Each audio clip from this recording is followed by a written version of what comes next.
Hi guys, it's been a while since I came out with any videos, and quite a few of you have emailed me, wanted to know where I've been, what I've been up to, and I figured I'd put out a short video just to tell you what's been up, and also kind of a teaser about what's to come on my channel as things get back into the swing here. So basically, since I've done my last video on Scrapbook 207, the Joseph Henry Sharp Cabin stuff, I've had some issues, family related, personal issues. My wife had lost her job that she had for 10 years back in end of August, and since I'm disabled, we kind of rely on her income too. So we were struggling for a while. So you have to do what you have to do. The chase doesn't always take priority, so I had to kind of do what I had to do to help out around here and switch, to away from the chase for a while until things got back to normal with that. But then what had happened in November, I had gotten injured and I had an extremely bad infection. I mean, I had a fever and everything. I ended up being in the hospital twice within a short amount of time. And for a total amount of time, I guess I was in the hospital for 2 weeks. And it was pretty bad. The local hospital here wasn't able to treat me. They had to medevac me to Daytona in order to see the correct doctors and stuff like that. So it was pretty bad. When I got released from the hospital after the surgery, they had to have a nurse come to my house every day for a couple of weeks in order to redress and repack the wound because I certainly couldn't do it myself, and my wife wasn't about to do it. So they kind of would come over and repack the wound, and they would check it and make sure it's healing properly and measure how deep it was, and so on and so forth. Because there was no stitches, they literally would pack it full of gauze. And anyway, I don't even just it's painful even to think about it. So since then, things have improved with my health. Fortunately, my wife had got a job in the beginning of December, so things are kind of looking up. So I figured I'd get back into the swing of things.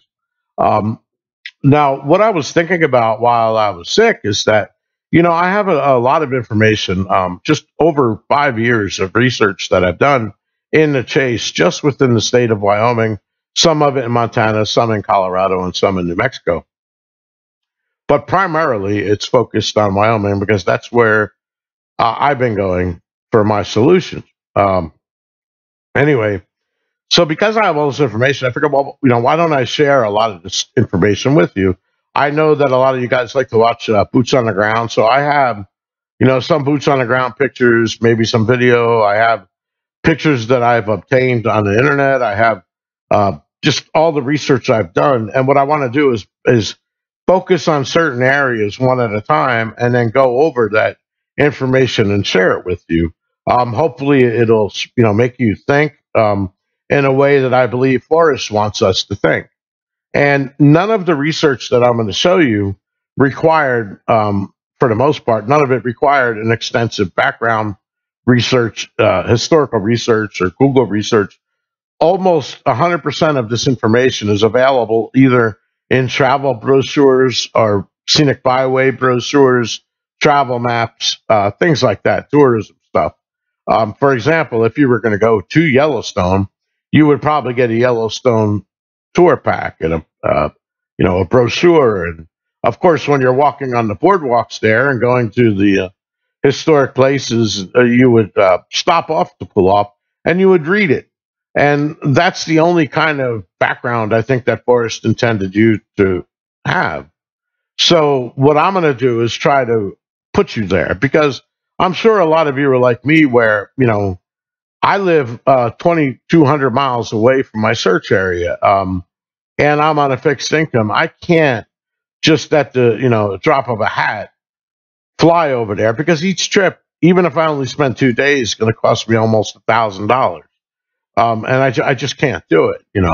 What I ended up doing to remedy that was getting a partner that lives kind of close to where I search. But even then, we don't, they don't go anywhere unless we both agree that there's a reason to go there.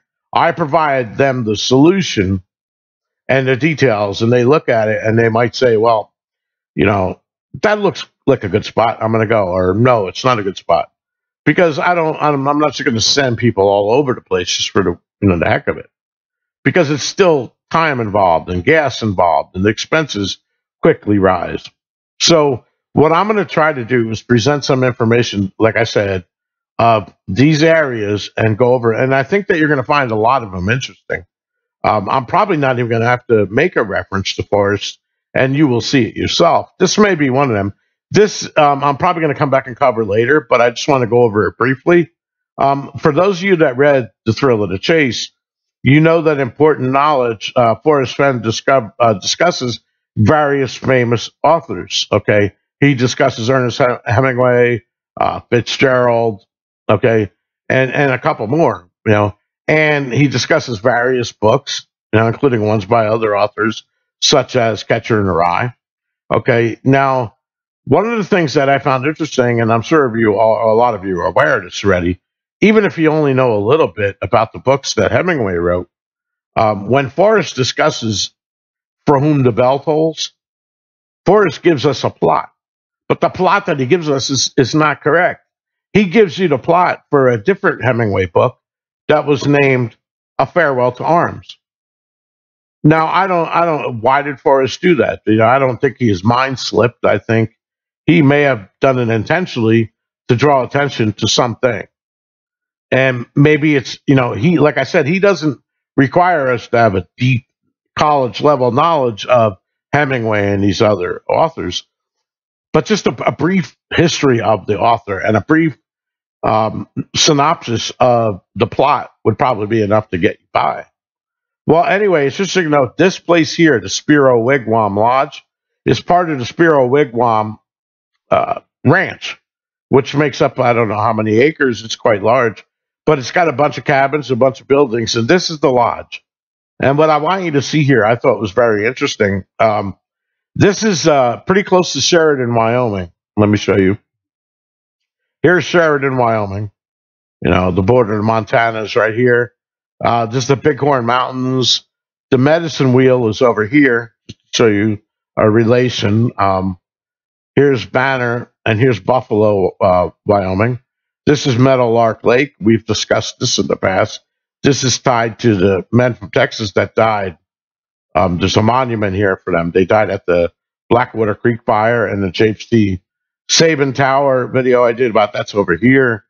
This is Cloud Peak, which is the largest mountains in the Bighorn, the highest peaks, and he's right north of that. So if he looked south, he'd have a beautiful view of these mountains, and of course, he'd have these lakes he'd be looking at. Beautiful place. But one thing I thought was interesting, if you look here, now I know exactly where he stayed. I'll show you. Where is it? All right, this is the cabin he stayed in right here. And this cabin is number F2. And at the time that Ernest Hemingway stayed here, it was called the Rosebud. And they've since renamed it to the Hemingway cabin because obviously they're trying to capitalize off the fact that Hemingway stayed there.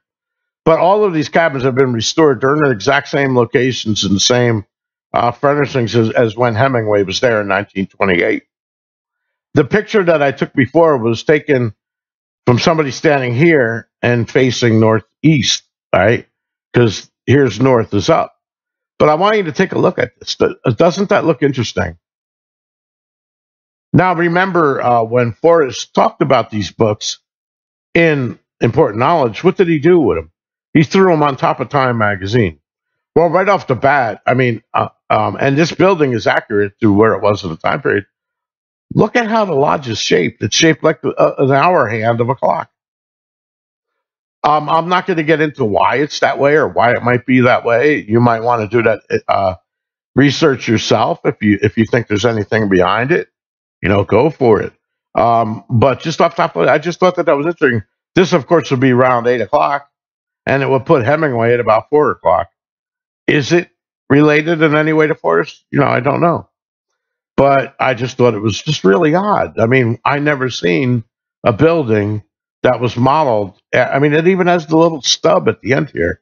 This is an hour hand, and I just thought that that was really cool. I just thought it was interesting because this is the place where Hemingway was staying when he finished up a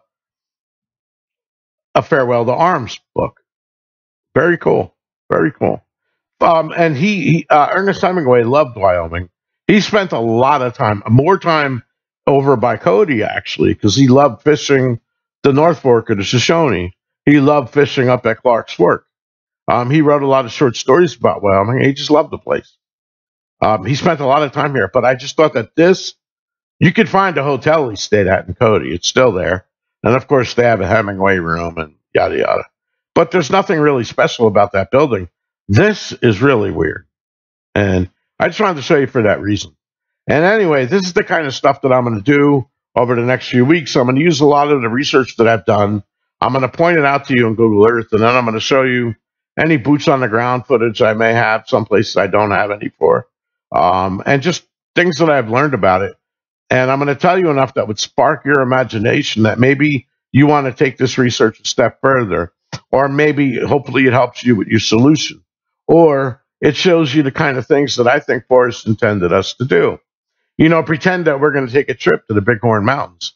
The first thing I would do is I would look, are there any scenic byways that we could drive that show us historical locations along the way? And what places might we want to check out while we're there?